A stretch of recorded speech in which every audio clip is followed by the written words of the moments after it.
Hello, good to see you, Pastor Sam and special guest, Hi. mostly quietly reading, Polly, with a reflection on busyness. I want to address this, and this will be, so I have a couple different, getting off into tangents already, my favorite thing to pursue. A couple different tangents already. Some things I present, I'm like, don't do this, avoid this. Some things I present, I'm like, you should do this most of, if not all of the time. This is one of those things where we're going to consider busyness, some ways that it is helpful, some ways that it is harmful, and then what I'm most wanting is for you to, at the end of the video, consider what sorts of things and people with which you are busy, and no, that's what this reflection series is about. Taking time, creating words and space for you to think about a thing. Think about a thing that you do. In this case, the busyness that with which you are busy, and either to confirm what you're doing, like you reflect upon it. You're like, yep, I'm busy with good things. I'm gonna keep on, and then you have the confidence of knowing I'm busy with good things. I'm busy with the right things. I can just head full steam forward. Things are good. Or to make some measure of adjustment. It can be little adjustment, could be lots of adjustment, right? But to make adjustment for improvement, for the sake of aligning more closely with, dare I say it, God-given busyness. And so that's really my reason for bringing this up. First off, I want to talk a little bit about what sorts of things are we busy with. Well, we've got all kinds of appointments, tons of different doctors to go see, lots of things going on medically, dentally, visionarily in our lives. We are busy with doctors' appointments. We are busy with Me. special guests. Special guests make us all quite busy, making sure that they get to all of their things on time. We're busy with our hobbies, our interests, our vacations, right? Going to different places, seeing different people. There's lots of things that make us busy in our day. And now I'm not gonna hone in on any examples. I try not to get tied up with examples because there's always all of these what ifs. Well, what about this and what about that? And I can't possibly address them in what is essentially a monologue. So we're gonna try to get not caught up in examples. There's always examples. Again, like I'm gonna say, kind of in tomorrow's devotion, there's good and bad reasons for doing just about everything in the world. Anything that can be done, there's probably a good reason and a bad reason to do it. And so we're not going to get into the ground level of specifics, but we're going to try to just talk about potential reasons for busyness. But it's usually, I would say most often, for the sake of others that we are busy, or for our own sake. And not to say that one is better or worse than another, or one is nobler or shameful, or any of those different things. Again, like I'm going to say in tomorrow's video, which I just recorded. That's how I know what I'm going to say in it. We alone know the reason for the actions that we do. We alone know the reason why we are busy with a certain thing, and so we are best poised, I am best poised to assess my own busyness, why I'm doing the things that I'm doing, and I need to make any adjustments that are necessary. So the first reason for busyness is some measure of self-justification.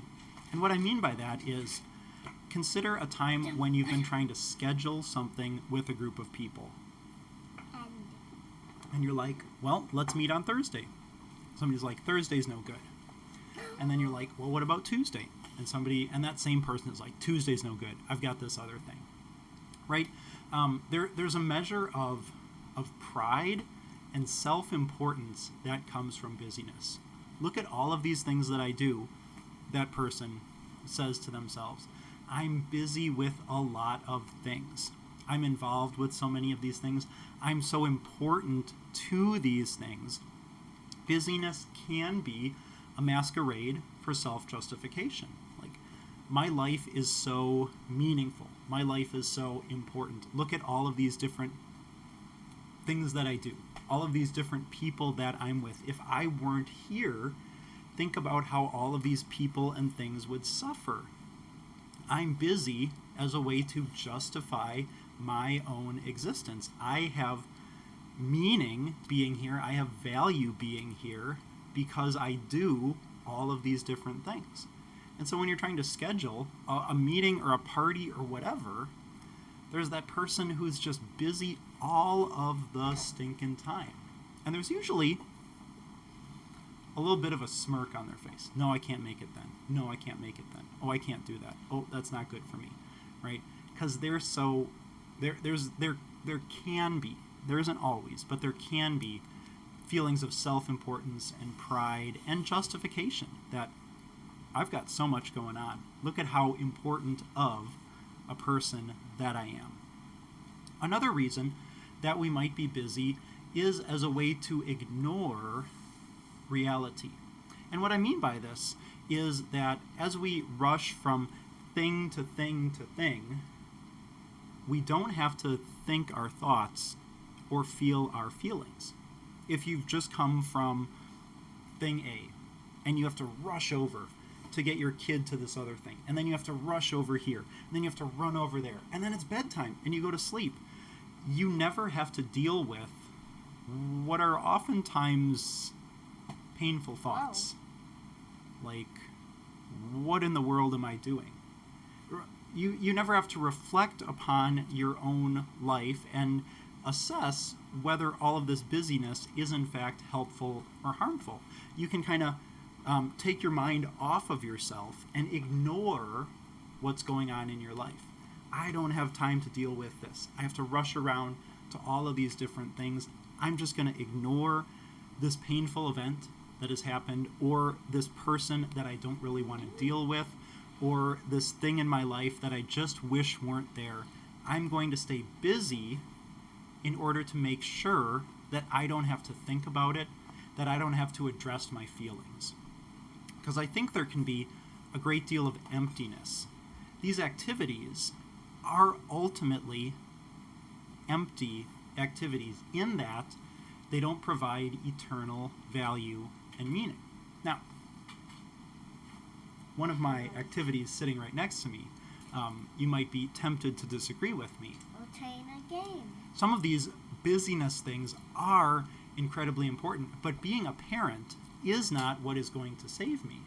And so we'll kind of get into, in the next section, being busy with good things. But being busy as ignoring, not having to think about my own thoughts or feelings, can cause me to sort of reject reality, right? And just rush off from these different things, to not have to deal with what might be a painful experience or a bad time in your life that you'd rather just forget. And so you fill all of that time that you might have to think and to really process through a painful time, you fill with busyness, with going here and there, and you might ultimately be ignoring something that you could instead process and come to some measure of deal-with-itiveness. Now, I did say in the beginning that this was going to be a more or less balanced reflection, and that's because the third reason for our busyness is pursuing God-given responsibilities. I've got one of those responsibilities sitting right next to me. And, like I said in the introduction, one of the things, especially young families, are busy with is running all of these God-given responsibilities to different things. And again, there's nothing inherently good or bad with any busy thing that we are doing. And so it might be the case that we are busy doing the things that God has given to us. For example, I am a husband, so I should spend part of my day being busy doing husbandly things and showing love to my wife. I am a parent, and I should spend part of my day busy doing parenting things.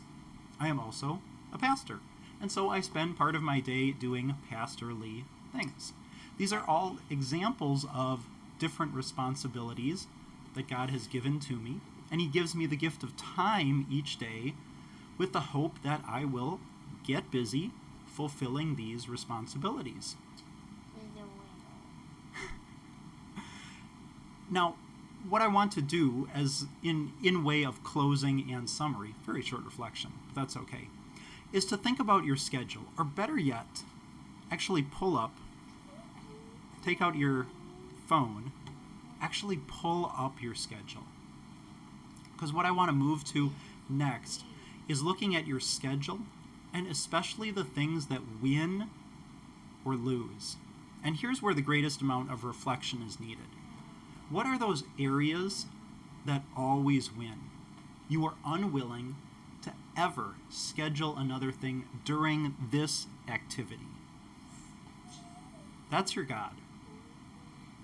The thing that always wins in your schedule and will not compromise to anything else is, by definition, your God. And hopefully that thing is the right thing. If it's not, here's an opportunity for you to make that adjustment so that the thing that always wins in your schedule is the right thing. What are some things that usually win in your schedule? Now again, this doesn't mean that they always win, and so we're getting away from the thing that always wins is your God. The thing that usually wins should be those responsibilities that God has given to you, right? Special guests, the job that you may have, the different responsibilities that you might have in the town or the family or wherever, right? Those are things that should usually win, that should usually be kept. But there may be some times where those things have to lose in favor of your God, the thing that is always kept in your schedule. And then we start moving on from there. What are some things that are usually missed? And are those good things to be busy with? Is there a reason why they are usually missed?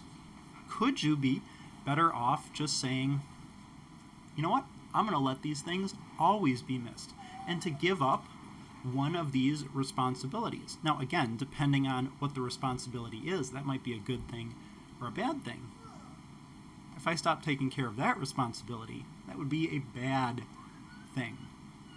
But are there some things in your schedule that usually get missed, and would it help you to focus more upon the better things to give up this thing that is usually missed? And then the last thing are things that are always missed, and this kind of follows the same advice. If there's a thing on your schedule that you never ever do, why is it there, right? Why is that thing on your schedule if you're just telling yourself that you know that you're going to miss that thing?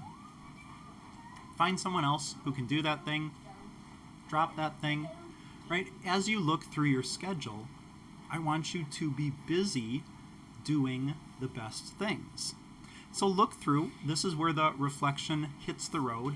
Look through your schedule and find the recurring activities, the things that happen repeatedly, and the things that you are unwilling to miss.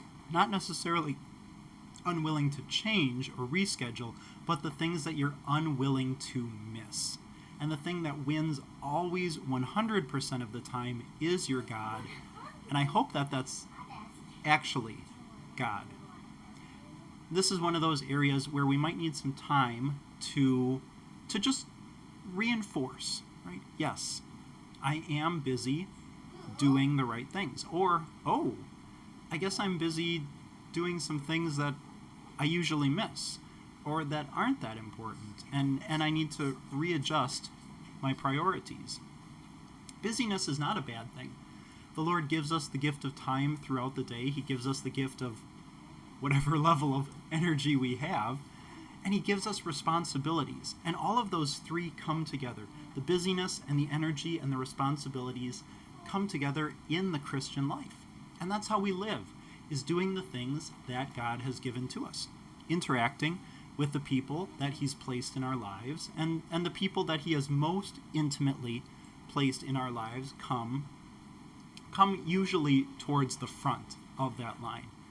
And the Lord has also given us, my window's right out there, a beautiful world to be busy in, to be enjoying this world that he has made, to be taking care of this world, and to be thanking him for all of the good blessings that he has to us. So again, I encourage you to take a look at your schedule, find the one thing that always wins, and make sure that thing is the right thing. And then look at the things that usually win and make sure those are the right things. Things that you usually or always miss, maybe you could free up some time to be better spent on busyness in God-given responsibilities. Busyness doesn't have to be a bad thing. We sometimes say it with a smirk on our faces or a negative, sarcastic turn. Oh, that person's so busy. I'm so busy. But it can be us working in those areas that God has given to us.